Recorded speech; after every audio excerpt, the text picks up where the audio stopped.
أعوذ بالله من الشيطان الرجيم.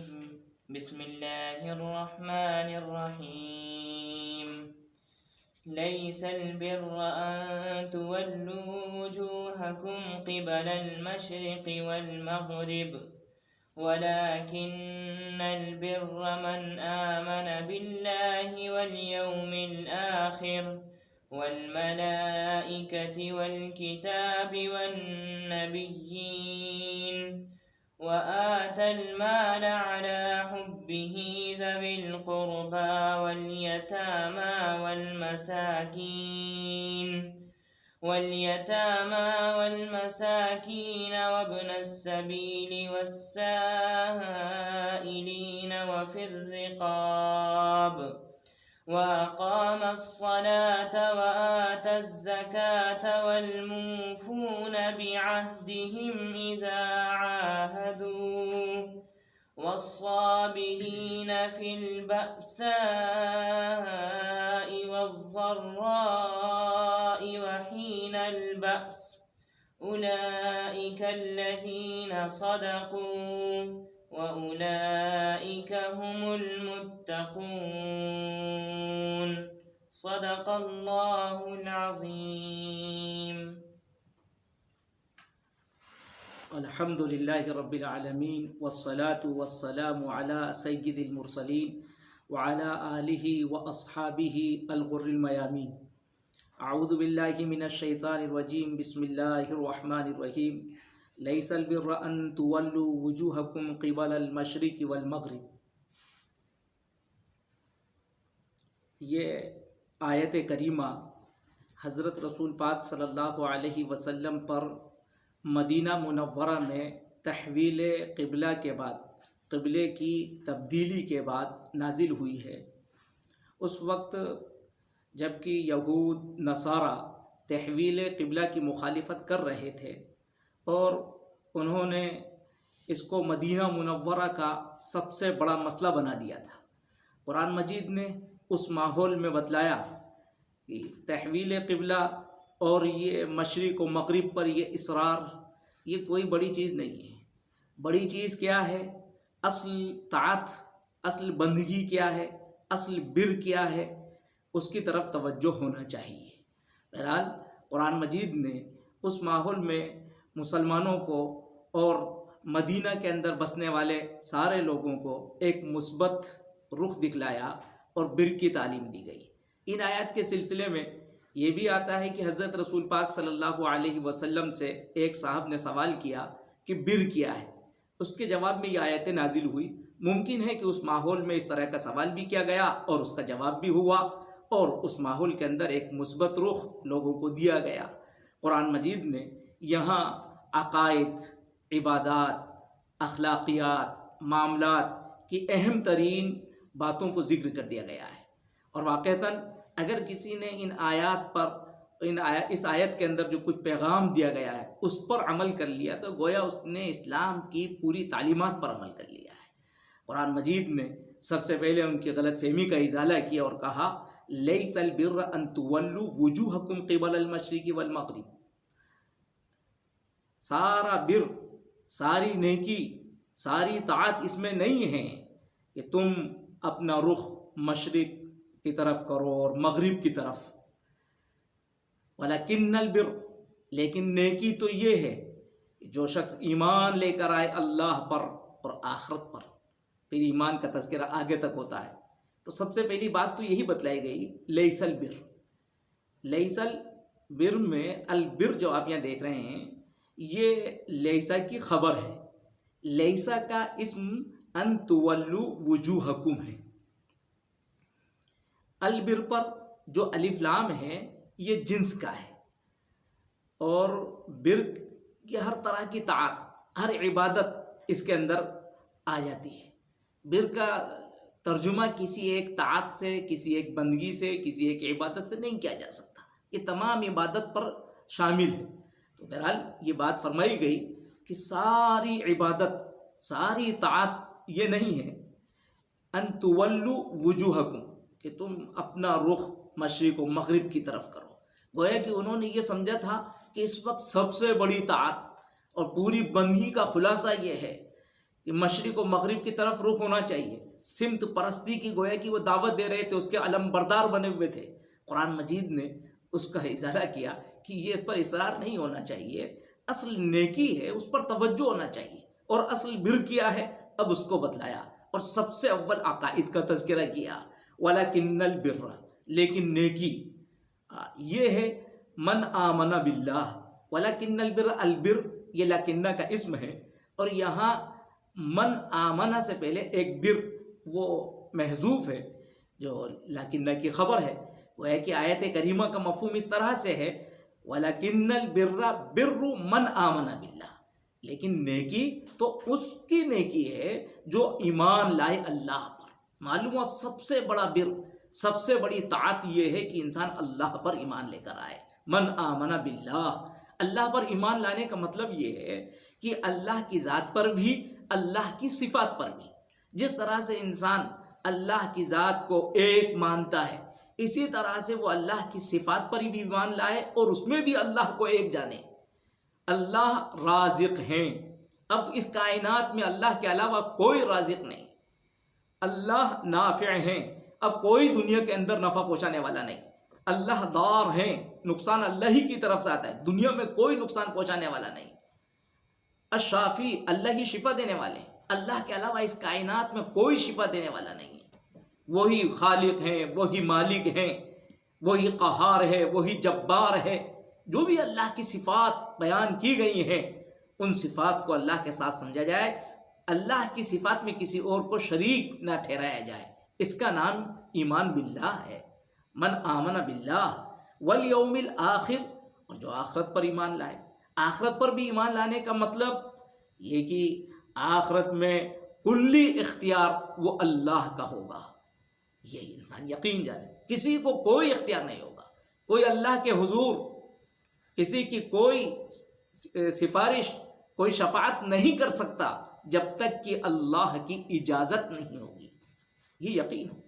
الآخرت میں عمل کی باس پرس ہوگی. ایسا نہیں ہوگا کہ انسان عمل نہ کرے اور بس وہ آخرت سے بے فکر ہو جائے. یہ نہیں. تو آخرت پر ایسا ایمان، اس کو ڈر ہونا چاہیے. جنت کا یقین، جہنم کا یقین، حساب کتاب کا یقین، فل صراط کا یقین، یہ سب اس کو ہونا چاہیے. والیوم الآخر سے مراد یہ چیزیں ہیں. والملائکتی، اور فرشتوں کے اوپر وہ ایمان رکھتا ہو. فرشتوں کو اللہ کی مخلوق جانتا ہو کہ وہ اللہ کی نورانی مخلوق ہیں. اور اللہ نے فرشتوں کے بارے میں جو کچھ کہا کہ فرشتے وہ امین ہیں. لا یعصون اللہ ما امرهم ویفعلون ما یؤمرون، وہ اللہ کے حکم کو بجا لاتے ہیں، کبھی معصیت کا ان سے کوئی صدور نہیں ہوتا. اس طرح سے فرشتوں کو وہ جانتا ہو. یہ نہیں کہ فرشتوں کو علیاذ باللہ وہ اللہ کا ناصر سمجھتا ہو، اللہ کا مددگار معاون سمجھتا ہو، یا علیاذ باللہ فرشتوں کو اللہ کی بیٹی یقین کرتا ہو، ان کو دیوی اور دیوتا کا مقام دے دیتا ہو. یہ نہیں ہے. فرشتوں کی جو حیثیت بتلائی گئی ہے کہ وہ اللہ کی ایک مخلوق ہے، وہ اللہ کے بندے ہیں، بس اس طرح سے فرشتوں کے اوپر ایمان رکھتا ہو. والکتاب، اور کتاب کے اوپر الف لام جنس کا ہے، یعنی اللہ کی طرف سے جو کتابیں آئی ہیں، آسمانی صحیفے آئے ہیں، ان سب کو وہ مانتا ہو، کسی کا انکار نہ کرتا ہو. اس کا نام ایمان ہے. ہم مانیں اس بات کو کہ توریت اللہ کی طرف سے آئی ہے، انجیل اللہ کی طرف سے آئی ہے، زبور اللہ کی طرف سے آئی ہے، حضرت ابراہیم و حضرت موسیٰ کو جو صحیفے دیے گئے وہ اللہ کی طرف سے دیے گئے تھے. اس بات کا یقین ہو. قرآن اللہ کی سچی کتاب ہے، اور یہ کتابیں اللہ کی طرف سے کس غرض سے اتاری گئی ہیں؟ یہ ہدایت کے لیے اتاری گئی. یہ اس کا ایمان ہو. والنبیین، اور جو نبیوں پر ایمان رکھتا ہو. نبیوں پر ایمان رکھنے کا مطلب بھی یہی ہے کہ وہ اس بات کو جانتا ہو کہ تمام انبیاء وہ اللہ کے بندے ہیں، وہ سچے ہیں، گناہوں سے معصوم ہوتے ہیں، اور تمام انبیاء نے اللہ کا پیغام جو ان کے ذمے کیا گیا تھا اس کو ساری انسانیت امت تک پہنچایا ہے. اس طرح سے جو انبیاء پر ایمان رکھتا ہو، تمام نبیوں کو مانتا ہو، اس کا نام ایمان ہے. وہ کہا کہ یہ سب سے بڑی طاعت ہے. اور یہ ایمان ظاہر ہے کہ جس وقت قرآن مجید خطاب کر رہا تھا ان لوگوں سے، کسی کے پاس یہ ایمان نہیں تھا. نہ یہود کے پاس، نہ نصارہ کے پاس، نہ مجوسیوں کے پاس، نہ کسی کے پاس، نہ اس وقت تھا نہ اب بھی ان کو یہی دعوت دی جا رہی ہے۔ اور پھر آگے بتایا کہ بڑے بڑے بر تو یہ ہیں، ایمان کے بعد معاملات کا تذکرہ ہوا، وَآتَ الْمَالَ عَلَىٰ حُبِّهِ ذَوِي الْقُرْبَىٰ، کہ وہ مال دیتا ہو علی حبہ، اس کی محبت کے باوجود۔ علی حبہ میں جو ضمیر ہے وہ مال کی طرف بھی راجع ہو سکتی ہے اور اللہ کی طرف بھی ہو سکتی ہے، یعنی وہ مال خرچ کرتا ہو، مال دیتا ہو اللہ کی محبت کی وجہ سے دیتا ہو، یا وہ مال خرچ کرتا ہو مال کی محبت کے باوجود، یعنی دل کے اندر انسان کو یہ تمنا ہے کہ اس مال کو میں استعمال کروں گا، اس کے باوجود وہ اللہ کے راستے میں اس کی خوشنودی کے لیے اس مال کو خرچ کر دیتا ہو۔ اور یہ بہت قیمتی صدقہ ہے۔ ایک مال جس کی محبت ابھی دل میں ہے، پھر بھی انسان اس مال کو اللہ کے لیے دے دیتا ہے، بہت بڑی بات ہے۔ ہزاروں لاکھوں بندوں میں کسی کو یہ توفیق اور یہ سعادت نصیب ہوتی ہے، ورنہ عام طور سے انسان مال اس وقت صدقہ کرتا ہے جس کی اس کو ضرورت نہیں ہوتی، یا یہ کہ اس مال کی محبت دل سے اتر جاتی ہے۔ پرانے کپڑے صدقہ کرنا سب جانتے ہیں، ہاں وہ نیا جوڑا جو ابھی لایا گیا ہے اور ابھی زیب تن نہیں کیا گیا ہے، پہنا نہیں گیا ہے، دل چاہ رہا ہے کہ اس کو ابھی میں پہنوں گا، اور پھر وہ نیا کپڑا کسی ضرورت مند کو دے دیا جائے۔ یہ ہے تو وَآتَ الْمَالَ عَلَىٰ حُبِّهِ کا یہ ہے بڑی طاعت، یہ ہے بڑی بندگی۔ اور کس کو دیا جائے؟ قرآن مجید نے ترتیب بھی قائم کی ہے، ذوی القربہ۔ قربہ یہ مصدر ہے، یعنی قرابت والوں کو دیں، تو قرابت والے سب سے زیادہ مستحق، جو جتنا قریب ہوتا ہے اس کا اتنا ہی بڑا حق ہوتا ہے۔ ذوی القربہ کو دیا جائے، ان کو دینے کا دوہرا انسان کو ثواب ہے، صدقے کا ثواب بھی ہے اور صلہ رحمی کا ثواب بھی ہے۔ یہ اسلام کا اصول ہے۔ انسان کی سب سے پہلی نگاہ اس پر ہونا چاہیے کہ ذوی القربہ جو ضرورت مند ہیں ان کی ضرورتوں کو پہلے پوری کی جائے۔ ایسا نہ ہو ایک بھائی تو کوٹھی میں رہتا ہو اور دوسرے بھائی کے لیے رہنے کے لیے، سر چھپانے کے لیے جھوپڑی تک بھی نصیب نہ ہو۔ ایک بھائی 4 ویلر پر چل رہا ہو اور دوسرے کو چلنے کے لیے سائیکل بھی نصیب نہ ہو، اور اس کو اس کی کوئی فکر بھی نہ ہو۔ قرآن مجید کہتا ہے سب سے بڑی طاعت تو یہ ہے کہ آپ اپنے بھائی کو دیکھیے، آپ اپنی بہن کو دیکھیے، آپ اپنے عزیز و اقربا کو دیکھیے، یہ سب سے بڑی طاعت ہے۔ اور درجہ بدرجہ پھر اس کے بعد بتایا والیتاما، یتیموں پر مال خرچ کیجیے۔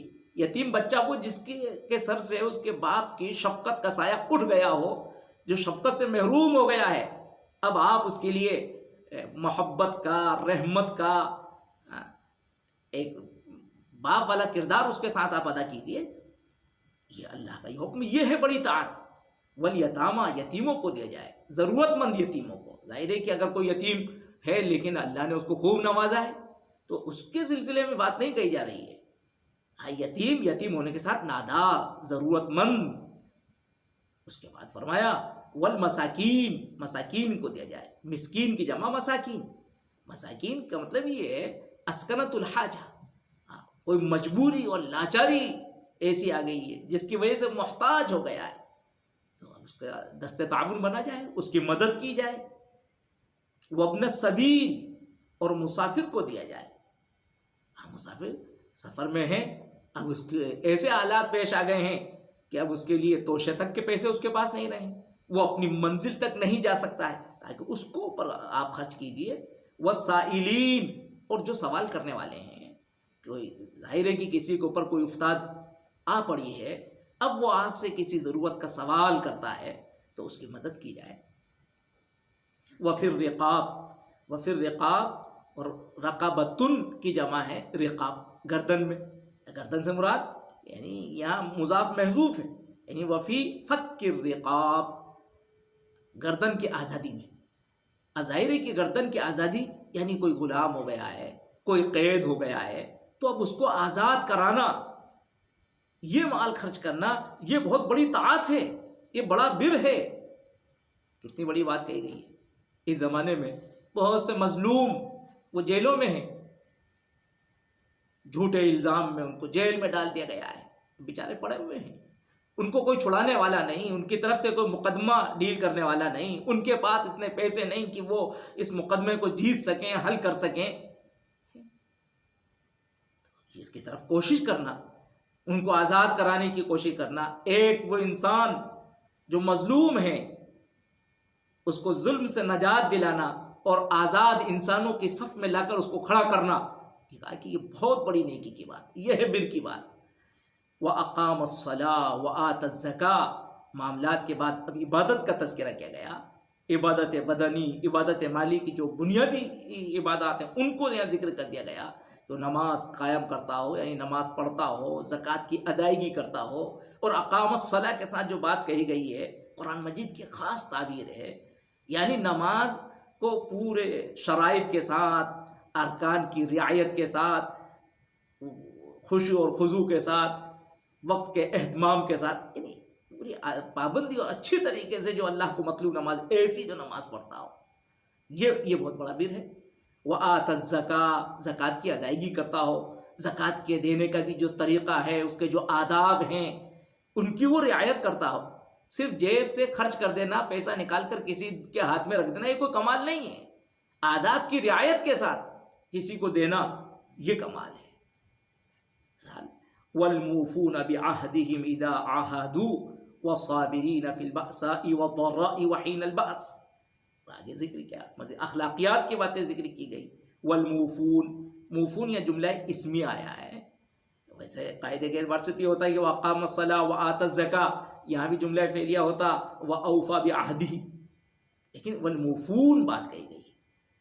جملہ اسمیہ سے لانے کی ایک حکمت جو بظاہر نظر آتی ہے وہ یہ ہے کہ اقام الصلاۃ وآت الزکاۃ، تو ظاہر ہے کہ یہ وقتی ہے. جب نماز کا وقت ہوگا آپ نماز پڑھیں گے، جب زکوٰۃ کی ادائیگی کا وقت ہوگا آپ زکوٰۃ دیں گے.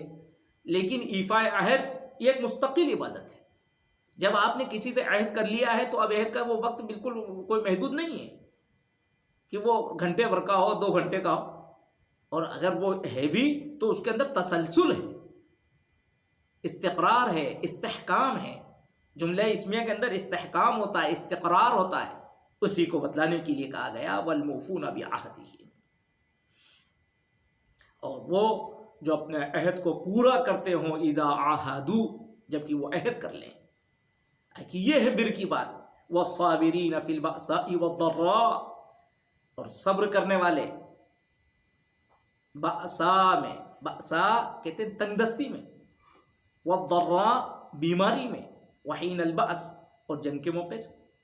کہتے ہیں یہی وہ مواقع ہیں جہاں انسان اپنی جوان مردی کا اظہار کر سکتا ہے اور کرنا چاہیے. صبر کرنے والے. والصابرین فی البأساء، فی یہ ظرف کے لیے ہے. معلوم ہوا تنگ دستی کا جب حالت ظرف بن جائے، ظرف بننے کا مطلب یہ تنگ دستی کے اندر امتداد ہو، وقتی تنگ دستی نہیں کہ ابھی آپ کے گھر میں تو خوب پیسہ ہے لیکن بس ہاں گھر سے باہر نکلے اس وقت میں پیسہ نہیں تھا، اس وقت میں یہ تنگ دستی نہیں. آپ کو ویسے ہی نزلہ زکام ہو جائے، یہ بیماری نہیں.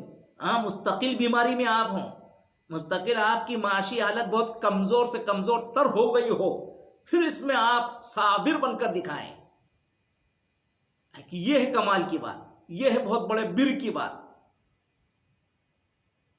والصابرین فی البأساء، بأساء کا تعلق یہ مال سے ہے، مالی افتاد. اور ضرہ کا تعلق یہ بدنی کوئی بھی افتاد ہو جائے، کسی بھی بیماری کے اندر انسان مبتلا ہو جائے. وحین البأس اور جنگ کے موقع سے، اس موقع سے انسان ڈٹا رہے، جمع رہے. اور یہ بھی دیکھیے قرآن مجید نے تعبیر استعمال کی ہے، وہ صابر فی، وہاں فی کا استعمال ہوا ہے اور یہاں حین کا استعمال ہوا ہے. حین کا مطلب یعنی تھوڑی دیر کے لیے، وقت کے لیے. تو معلوم ہوا جنگ کے حالات یہ جو کچھ ہوتے ہیں یہ وقتی اور عارضی ہوتے ہیں، اس لیے قرآن مجید نے یہاں حینہ کا لفظ استعمال کیا ہے. اور یہ جو حالات ہو سکتے ہیں بأساء اور ضراء، ان کے اندر جمع اور ٹھہراؤ ہو سکتا ہے. اور صابرین کا مطلب اب کیا ہوا، یعنی ان حالات کے اندر وہ اللہ کی طاعت کے اوپر جمع رہے، شریعت کے حکم پر گامزن رہے، اللہ کے احکام سے سرتابی نہ کرے. یہ مراد ہے. صبر کرنے کا مطلب بھی نہیں ہے کہ بس وہ مجبور محض بن کر بیٹھ جائے، یہ مراد نہیں ہے. بلکہ ان حالات میں جو شریعت کا حکم ہے، اللہ کو جو چیز پسند ہے، جو چیز مطلوب ہے، بس وہ اس کو ادا کرتا ہو، اس پر قائم رہتا ہو. کہ یہ اعمال جو لوگ کرتے ہیں اولئک الذین صدقوا، بس یہی لوگ ہیں سچے. جنہوں نے دین کے اوپر چل کر دکھایا ہے، دین کی واقعہ انہوں نے دل سے تصدیق کی ہے، وَأُولَٰئِكَ هُمُ الْمُتَّقُونَ، اور یہی ہیں تقوی والے، معصیتوں سے بچنے والے، یہی ہیں جہنم سے پھر بچنے والے۔ یہ اللہ کی طرف سے ان کو بشارت سنائی جا رہی ہے، اور دونوں مرتبہ میں اولئک، اور پھر اس کے بعد دوبارہ کہا ہے واولئک، ظاہر ہے یہ ان کے اظہار عظمت کے لیے ہے، ان کے اعزاز کو بتلانے کے لیے، یہ ہیں، اس طرح سے انسان کہتا ہے، اشارہ کر کے بار بار کہتا ہے یہ ہے کامیاب، یہ ہے کامیاب۔ بل قرآن مجید نے ان کی عظمت کو، ان کی شان کو بلند کرتے ہوئے کہا بس یہی ہیں سعادت مند، یہی ہیں سچے، یہی ہیں متقی۔ بہرحال یہ بر کی بنیادی باتیں بتلائی گئی ہیں جن کا تعلق عقائد سے بھی ہے، عبادات سے، معاملات سے، اخلاقیات سے۔ اللہ رب العزت اس بر پر ہمیں بھی قائم رہنے کی توفیق عطا فرمائے، آمین یا رب العالمین۔